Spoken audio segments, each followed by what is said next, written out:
باب پنجم زراعت پر سید محمد ناصر علی شاہ صاحب کا خطاب۔ سید محمد ناصر علی شاہ صاحب عرصہ دراز سے کسی نہ کسی وجہ زراعت کے ساتھ تو منسلک رہے ہیں۔ وہ ایڈیشنل سیکرٹری محکمہ زراعت حکومت پنجاب سے ریٹائر ہوئے۔ وہ خود بھی ایک بڑے ذمہ دار ہیں اور زراعت کے شعبے سے وسیع تجربہ رکھتے ہیں۔ دنیا میں زراعت کی ترقی کی وجوہات سے بخوبی واقف ہیں۔ اپنی زمینوں پر تجربات کرتے رہتے ہیں۔ اپنی سروس کے دوران ہمیشہ اصولوں کی پاسداری کی، ہمیشہ سچے اور صحیح کا ساتھ دیا۔ ہم نے تعمیر پاکستان میں ان کو خطاب کی دعوت دی۔ انہوں نے 2 مرتبہ خطاب فرمایا۔ آپ ملاحظہ فرمائیں۔ خطاب نمبر 1، سید ناصر علی شاہ، سابق اضافی سیکرٹری وزارت قومی غذائی تحفظ اور تحقیق حکومت پاکستان NFS&R۔ میرا تعلق شیخوپورہ کے ایک زرعی ذمہ دار خاندان سے ہے۔ میں خوراک اور زراعت کی وزارت سے تقریباً 33 سالوں سے مختلف حیثیتوں میں وابستہ رہا ہوں۔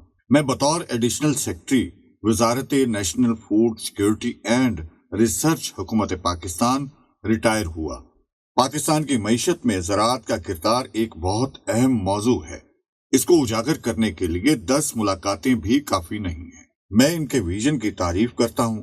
یہ تعمیر پاکستان فورم جس نے اس مباحثے کا آغاز کیا ہے، انشاءاللہ کوئی نہ کوئی لیڈر ہماری کوششوں سے فائدہ اٹھائے گا، پاکستان کی تعمیر کرے گا اور ترقی اور خوشحالی حاصل کرے گا۔ بنیادی طور پر پاکستان ایک زرعی ملک ہے۔ زراعت کی اصلاحات کے تحت مختلف قسم کی فصلوں جیسے چاول، گندم، گنے، کپاس، تیل کے بیج، جڑی بوٹیاں وغیرہ شامل ہیں۔ اس کے علاوہ باغبانی، لائیو سٹاک، ڈیری اور پولٹری۔ اس لیے پاکستان کی معاشی ترقی میں اس کا دائرہ کار بہت بڑا ہے۔ ہماری 70% آبادی براہ راست یا بالواسطہ زراعت سے منسلک ہے۔ 1980 کے سروے کے مطابق ہماری 70% زمین پر کاشت ہوتی تھی، لیکن اب یہ کم ہو کر 60% رہ گئی ہے، جس کی وجہ متعلقہ حلقوں کے ذمہ داروں کی غفلت ہے۔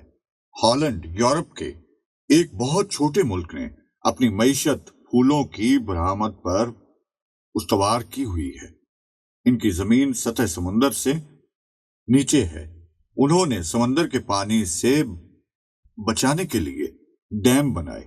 ایک روایت ہے کہ ایک لڑکے نے ایک چھوٹا سا سوراخ دیکھا جہاں سے پانی ٹپک رہا تھا۔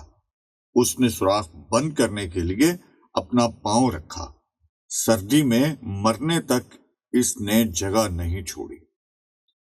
اس طرح ہم دیکھتے ہیں کہ قومیں اپنے لوگوں کی قربانیوں سے بنتی ہیں۔ ہمارے پاس کئی فصلیں ہوتی ہیں، لیکن ہماری فی ایکڑ پیداوار ہمارے پڑوسی ملک سے بہت کم ہے۔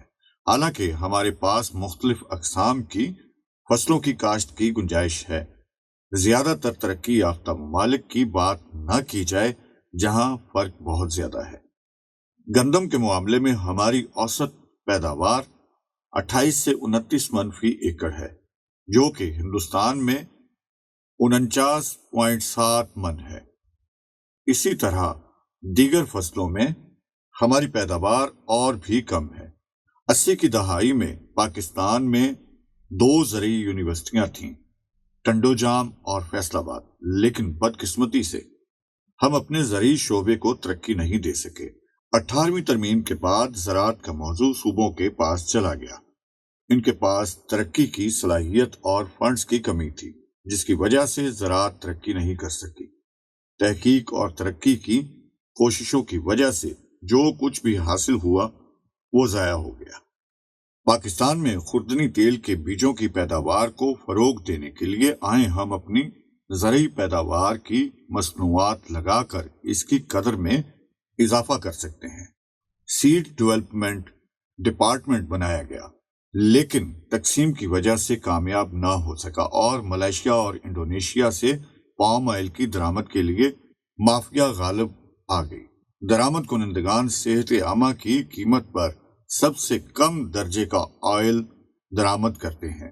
وہ کنولا اور سورج مکھی کے ساتھ کم معیار کے پام آئل ملا کر خوردنی تیل فروخت کرتے ہیں۔ سورج مکھی اور کنولا کی کاشت 12 لاکھ ایکڑ سے کم ہو کر 4/3 لاکھ ایکڑ رہ گئی ہے۔ اس کی وجہ متعلقہ محکمے کی غفلت ہے۔ اس کے نتیجے میں درآمدی بل میں 70% اضافہ ہوا۔ اس حقیقت کو نظر انداز نہیں کیا جا سکتا۔ ہماری صنعتی پیداوار کا انحصار بھی زراعت پر ہے۔ ہم اپنی زرعی پیداوار کی مصنوعات لگا کر اس کی قدر میں اضافہ کر سکتے ہیں۔ مثال کے طور پر ایک ترک صنعت کار نے انجیر کو کینڈی کے طور پر پیک کیا۔ اس طرح انڈونیشیا میں چاول کے کریکروں کی بھرمار ہے۔ ہماری زراعت، خوراک اور زراعت نے کبھی بھی زرعی شعبے کی ترقی پر مناسب توجہ نہیں دی۔ جدید ترین ٹیکنالوجیز تیار کرنے کے بجائے ہم اپنے کسانوں کو مہنگے بیج، بجلی کی فراہمی، کیڑے مار ادویات، کھاد فراہم کرتے ہیں، لیکن کوئی فائدہ نہیں ہوا۔ ہمارے پڑوسی ملک میں کسانوں کو ترغیب کے طور پر رعایتی نرخوں پر انپٹ فراہم کیے جاتے ہیں۔ یہاں گنے کے کاشتکار کو ادائیگیوں میں تاخیر سے مناسب قیمت نہیں ملتی، جبکہ شوگر مل مالکان غریب کسانوں کو ادائیگیاں روک کر اپنی ملوں کو کئی گنا بڑھا دیتے ہیں۔ وہ کاشتکاروں کو گنے کی قیمت وقت پر ادا نہیں کرتے اور اپنی صنعتوں کو ترقی دینے کے لیے رقم لگاتے ہیں۔ شوگر مافیا ہے جو اس تجارت کو کنٹرول کرتا ہے اور غریب کسان نظر انداز کیے جاتے ہیں۔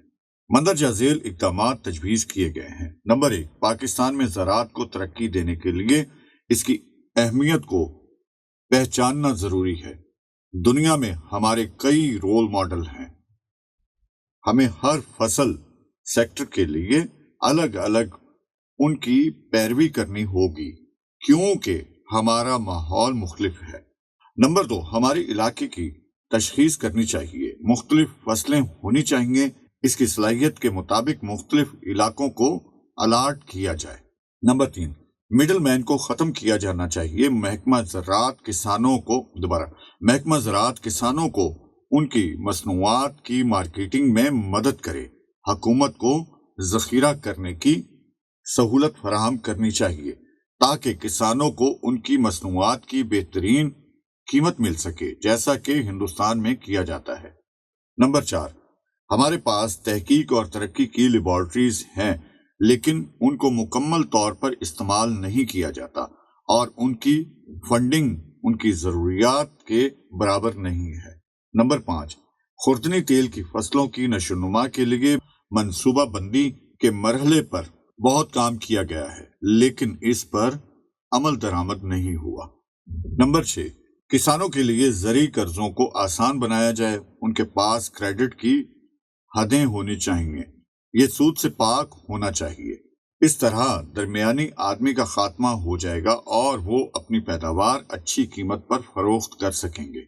نمبر 7، حکومت کو چاہیے کہ وہ زمین کے استعمال کی پالیسی بنائے اور زرعی زمینوں پر ہاؤسنگ کالونیوں کی اجازت نہ دی جائے۔ نمبر 8، جدید ترقی پسند ماڈلز پر کارپوریٹ فارمنگ سسٹم متعارف کرایا جائے اور تعمیر کیا جائے۔ نمبر 9، بہتر پیداوار کے لیے زمین کی حالت کے مطابق متوازن کھاد کا استعمال متعارف کرایا جائے۔ نمبر 10، محکمہ زراعت کی طرف سے زمین کے مختلف قسم رقبہ کے لیے فصل کا انتخاب کرنا چاہیے۔ نمبر 11، پانی کو ڈیم بنا کر اور کنکریٹ کی نالیاں بنا کر بچانا چاہیے۔ خلاصہ یہ کہ محکمہ زراعت سے وابستہ افراد کا مقصد کے ساتھ ایماندار ہونا اور ضروری ہے۔ انہیں اسے بہت سنجیدگی سے لینا چاہیے۔ زراعت پاکستان کی معیشت میں ریڑھ کی ہڈی کی حیثیت رکھتی ہے۔ ترقی کے لیے ہمیں محب وطن افسران کی ضرورت ہے جو قومی جذبے کے ساتھ محنت کریں۔